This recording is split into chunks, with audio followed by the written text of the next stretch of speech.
I guess I don't count as a basement-dwelling neckbeard now, do I? Because I shaved. Really, suction pump? Got an audience this time, and they're really into the year 1996, which is the year I'm going to be discussing this time on the top 10 best games, top favorite, whatever the fuck. It's my top 10 favorite games from every year since I was born. All the criteria is already listed in the first episode, basically. Short version, I grew up poor, so there's not a lot of high AAA titles on here, so you're just gonna find out what I grew up with. And a lot of games I haven't actually played will be on these lists too, because I want to play them, I am interested in playing them, but I haven't.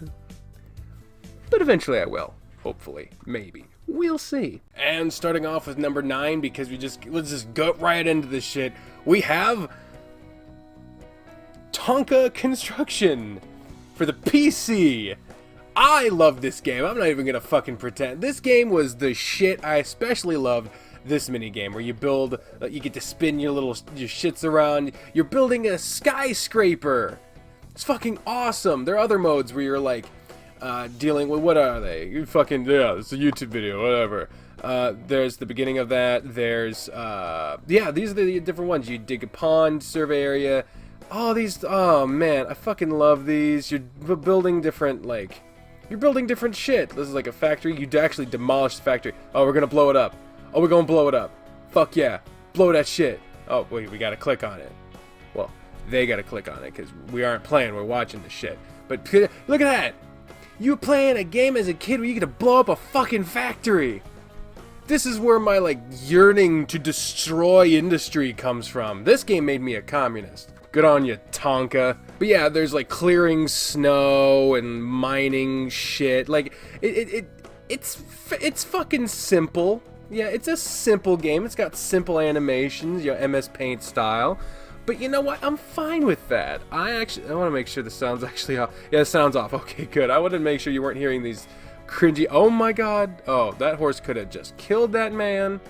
Jesus. But, oh. They're stealing his damn hat! Oh, they gonna get into a fight? Even in this game, they have wind turbines. This game, in 1996, promoting alternative energy sources. God damn, this game was progressive. I loved this game growing up. All the different modes, all the different cool things you can do. It's very simple. Very simple. Like, look at this. You're literally just building a road. That's it. You clear the rocks, you dig the rocks, you level the ground, you lay the asphalt. That's it. And I fucking had a blast. I loved playing there was another one, I don't remember, but there was this like cowboy themed one that I also really liked, probably made by the same company. I remember having a similar art style, but I just loved this game. A lot of stuff to do, very fun for your kids. Oh shit, there's more. Oh yeah, you gotta paint the lines and shit. Very realistic. You just get a helicopter to deliver your bridge, and then it's done. Ain't that some shit? Tonka Construction for the PC, 1996. Love the game. I actually want to play it again now, which is weird. But, yeah, that's my number 10. And I just realized I didn't actually change the number. It's been at number 1 this whole time. God damn it. I thought I was ready. Oh, Jesus, number 10. Could you chill? There. Number 10. Coming in at number 9, it is a game, as you might be able to tell, that isn't in English, but it looks familiar, doesn't it, to some of the older game-playing people of the crowd. This is Pokemon Green. Not Pokemon Leaf Green, that came a lot later. Pokemon Green. It was released in Japan along with Pokemon Red, and then when they released it in America, they had Red and Blue as opposed to Red and Green. And then, of course, they added Yellow the year after. But I said in the first episode that it would only count English or North American releases, really. But the thing is that I actually had this Japanese version. So because I am talking about this specific game, this specific one, I don't know what this is. I'm gonna stop that. Rabbid Luigi doing their edits. I don't fucking know. It's a Nuzlocke. I just find the footage. I don't fucking decide what they just put on there. But yeah, since I played the actual Japanese version, I couldn't like wait till it was released for blue because I actually enjoyed playing this more than I enjoyed playing red or blue. But yellow will be on one of the future lists, spoiler alert, because it's its own thing. It's different than this game. It's got, you know, different stuff in it. It's got different expectations. You get a Pikachu. It's fucking different, whatever. But one of the reasons why I liked playing this one so much, despite the fact that back then I knew far less Japanese than I do now, which is admittedly not as much as I should, but whatever. Should. The fuck am I needing Japanese for? I want to learn Japanese, whatever. The reason I really liked playing this game more so than red or blue is because the copy I had a save bug. It couldn't save. So it was a one-stop, it was a one-run cartridge. You could only go as long as you could. And since it was in a language I didn't understand, I only had my prior experience with Pokemon Yellow and Red and Blue to understand what the fuck is going on. So admittedly, there were some mistakes here or there. It was a little rough. But I think it's kind of fun. It brings a new complexity to the blind run. Of course, now I understand what a lot of these characters mean, and obviously, all you have to do is memorize move orders to know exactly what you're doing, and it's pretty fucking simple. If you've played any other games, you know what the fuck to do.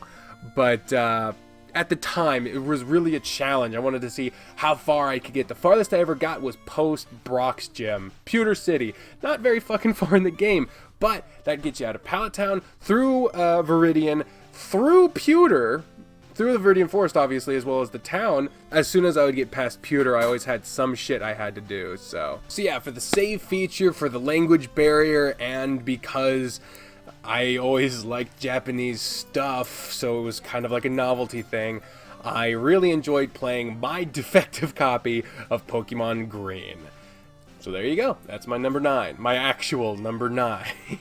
Not my number 1 or whatever the fuck. Now we're on to number 8, which is another PC game, actually. I didn't realize how many PC games are on this list. Probably the most PC games per capita.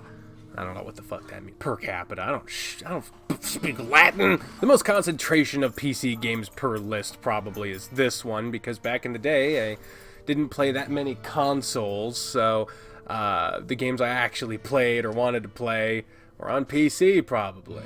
Diablo, as you can probably tell and already know, is the fucking origin of the walk around in the dungeon and slash it shit kind of game. I've always loved the aesthetic of this game. I've always loved the fantasy of it. I love the twist ending. Yeah, twist ending. But the thing about this game is I have only ever played a little bit of it. And that's because my parents wouldn't actually let me play this game, despite the fact that they played it in front of me, and so did my brother, who was also allowed to play it. But that's fine. I just went over to the neighbor's house where they let me play it.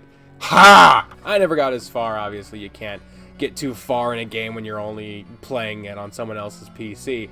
But I remember distinctly the day when when me and my mom were at my grandma's house, and Aaron called to tell her that he beat the game. So I remember that moment. I don't know why. I can't remember most important shit that I need to do, but fuck if I remember that goddamn moment. Of course, Diablo has become a franchise with Diablo 3, I think Diablo 3 being the most recent one, despite its start bugs and all the other shit it seems to have endured, and I'm glad to see that this game has survived into the new millennium. Moving on to number 7, it is Kirby Superstar. This is the definitive Kirby for many a folk who grew up back in day, but for me, my introduction to this Kirby was through Game Grumps. As many people who didn't experience it back in its prime, I got to experience very early on them playing Kirby Superstar, and I enjoyed it very much. I did indeed. My definitive Kirby comes on a little bit later in this, not this list, but in future lists. But I can definitely say that this game is bright and fun looking, and probably better than the Kirby game that I identify with more. It looks more fun, it looks more fluid, and it looks more entertaining, but that will come in time when I actually get a chance to play the shit. Coming in at number 6, it is Super Mario 64. Yeah, this game... Okay, I used to like this game a lot, and admittedly, I don't hate it, although I did realize how much I was looking through nostalgia glasses when I watched the Game Grumps playthrough. And yeah, watching a guy who hates a game play that game is never going to leave you with a good impression of either the game or the person playing it. But just taking another look at this, it is not nearly as good as I remember it being. But more importantly, I just, within playing it in the last few years, I just didn't find it as fun or enjoyable. And it's kind of garbage, to be honest with you. But you know what? It gets credit for being a revolutionary game in its field, and you can't take that away from it no matter what better games have been made in the interim. But yeah, as far as I'm concerned, I have no interest in picking this game up ever again. I probably won't. I mean, look at how much trouble TTDLX is having getting this fucking monkey. Is this fun? Is this fun? I don't know. So yeah, revolutionary game. I'm not into it. Not a fan. And coming in at number 9, it is the seizure-inducing Tetris Attack. I'm bleeding. Alright, I don't know why I was blinking like that, but we're back. Everything's cool. I don't know what the fuck happened there. Manikinator, you gotta fucking get your shit together on your capture card. As you might have noticed, this game has nothing to do with Tetris, nor is there much attacking actually happening. And you might also recognize this game as a different game, possibly, depending on how many games you played. This is essentially the exact same game as Pokemon Puzzle League for the Nintendo 64, and I believe other games have also used this format, but this was the first one I played, and despite the nonsensical Yoshi skin plastered all over this game, it's actually really fun. I really enjoy the gameplay. I remember playing this with my brother and perpetually being worse than him at this game, and most, but I always enjoyed it. This game has its own story mode, its own style, and it's also interesting to note because this came out the same year as, the Nintendo 64 launch title Super Mario 64, so it's just funny to me to do these lists and find which years had consoles come out, because this game, Super Mario 64, which one looks better to you? I don't know. To me, this game looks way fucking better. But yeah, I played the shit out of this game and Pokemon Puzzle League, and for this nostalgia factor, for the fact that I actually really enjoy puzzle games. Really big fan.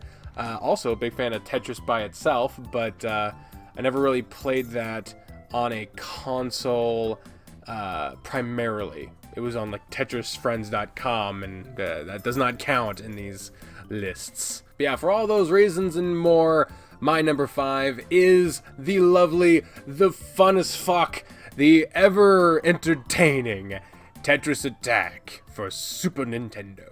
God damn, and people wonder why furries exist. Look at that. Hi, number 4, it's 4, right? Crash Bandicoot. And again, this came out the same year as fucking Tetris Attack on the SNES. But yeah, Crash Bandicoot.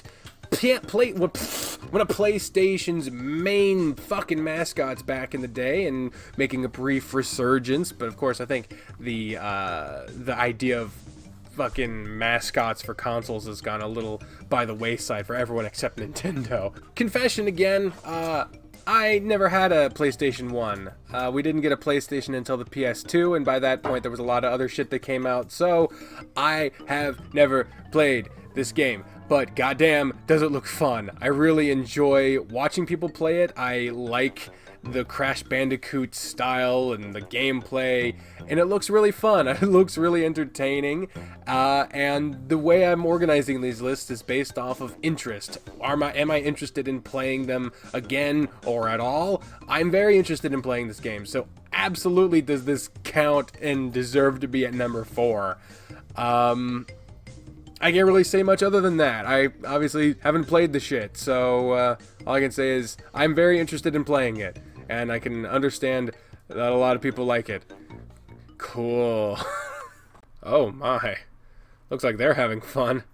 You know what? You guys have fun. And coming in at number 3, it is, to my knowledge, the original Resident Evil.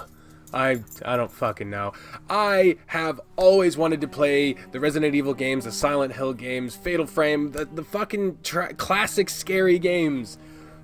But as you might have guessed by not only the setup of this whole fucking video series, but as well as the way I phrased that sentence, I have never played this game. I know that there are newer ones. I know that this one has its limitations. I know that people pine for things about this one and loathe things about this one. I get it. But I want to fucking play it. It looks fun. I like the idea of playing a horror game back when fucking graphics weren't movie picturesque. I think limitations in a medium brings out a lot of creativity, especially in those that are seen as successful. And obviously, Resident Evil is a very successful franchise. Are we about to get the fucking... Oh, yeah. Oh, Lord. See, that still looks cool. That still looks scary as fuck. So, yeah, I can imagine that door animation getting a little fucking old, but, I mean, it's already getting old to me, and I'm just here. Oh, he's shooting him! He's shooting him! Oh, shit, he dead! Yeah, I've always wanted to play the Resident Evil games. I definitely will at some point, but for now, this is all I have, is placing it at number 3 based on my level of interest. And that's about it. How fucking small do I have to make this so for it to fit? Good lord. And it's already... that'll have to fucking do. I forgot that it said gratuitous educational content. I didn't know what gratuitous meant when I played this, but I got the joke, though. What in the holy hell is a game looking like this doing above Resident Evil, above Crash Bandicoot, above Super Mario 64? This is my number 2 pick for my favorite game of 1996. For my favorite games, I guess, because there's multiple. Pajama Sam! No need to hide when it's dark outside. Jesus, this gag goes on for a while. Let's fucking just go to a random... Oh, the doors! Oh, the fucking doors. I referenced this game in the 1995 video. This is made by the same company that did fucking putt-putt games. But this puts putt-putt to fucking shame. This is such an expansive universe, funny as fuck, animated really well for the time. A lot of kooky, fun designs. I mean, look at this shit. You got a trombone with a face. That piano doesn't just have like a face plastered on it like the trombone. The piano has like eyes in the mouth and the keyboard. It's cool. You match socks. Cool. Yeah, you collect socks. Whoop-de-fuck. It's a kid's game. I was a kid in 1996. I really enjoyed this game. I think it's very fun. I think it's very interesting. And I want to play it again. I think that makes it well worth the number 2 spot. I found the flashlight in the little house by the... Is it a lake or a river? Yeah, it's definitely a river because you fucking have the boat and you're gonna... Yeah, see? Right by the waterfall. I remember this shit. Look at this. There's hot dog plants.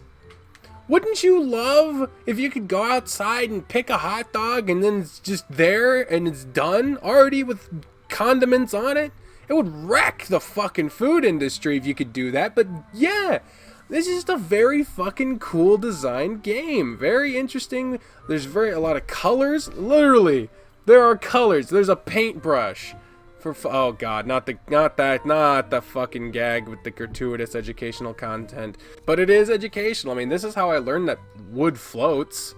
Because they do a whole bit right there with that plank in the water. Because the boat was scared of sinking, and so Pajama Sam shows the boat. You're made of wood. This is wood. Look, it floats. That means you can float. That's fucking interesting. I learned while having fun, and it... Oh, The fucking plank floated, sunk. Did you see that shit?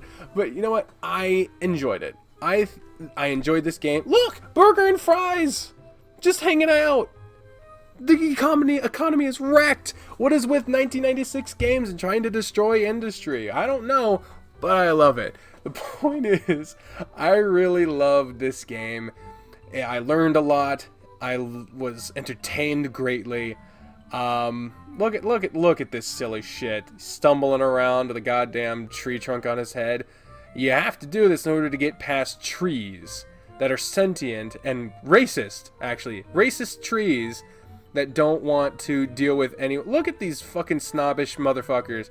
They're like, oh, you wanted to pass us, you gotta be a tree. And that's how you get to the fucking well with the community garden. And it's not like any other fucking game, okay? Yeah, I really like this game. I wouldn't be surprised if I found a way to play this at some point in the future on this channel, possibly. Oh, Jesus, it's the superhero carrot. Pajama Sam, number 2. Fuck yeah. Oh, if you hate Super Mario 64, you hate Mario games. You like Nintendo. Fuck you. My number 1 game in 1996 is Super Mario RPG. Yeah, granted. Nintendo needed help from a certain other company to make this game, but goddammit, this is the best game of 1996 and one of the best games ever made. I had so much fun playing this game. I remember, I believe Nintendo Capri Sun started playing it, and it just looked so fun. I remember the fucking, what is it? Apparently I don't remember it as well as I thought. It was the fucking song, the video, the Kerbofer. They did this whole song about this game. Endless Forest or some shit. I don't fucking know. But yeah, Super Mario RPG has been in my life for a lot longer than I actually wound up playing it. And then when I did play it, I fucking loved it. I played this game after I played Paper Mario: The Thousand-Year Door, which is another Mario RPG series, to the Paper Mario series, and so playing this felt very familiar, but also very new. And it came out the same year as Super Mario 64, but that game gets all the fucking credit. This game is fucking awesome. You got to play as Bowser on the good people's side. What the crap, right? Yeah, I absolutely love this game. I absolutely adore it. I really want to play it again. I know exactly where my save file for it is, and I can't have it, and I'm salty. But that just means I get to make a new one, and I'm actually excited to do that. So yeah, that's my top... I guess I should take down the shit for the conclusion, shouldn't I? So yeah, that's my slightly off-center top 10 favorite video games of 1996. Thank you very much for watching this episode. Next time, we'll be... Get out of the water bottles, you schmo. Next time, we will be talking about the wondrous year that was 1997. It's not really hard to figure out which one is coming next. It's every year going forward. But until next time, thank you very much for watching, and let's go ahead and do the end slate. I love doing that thing so much, don't you know? On the left, you have the list of patrons on Patreon. Thank you very much to all of them for all you do for me and you. On the right, you've got the most recent upload as well as one that YouTube picked out just for your ass. And the links for the social media stuff is in the description as well as a whole bunch of other shit. But until next time, guys, bye.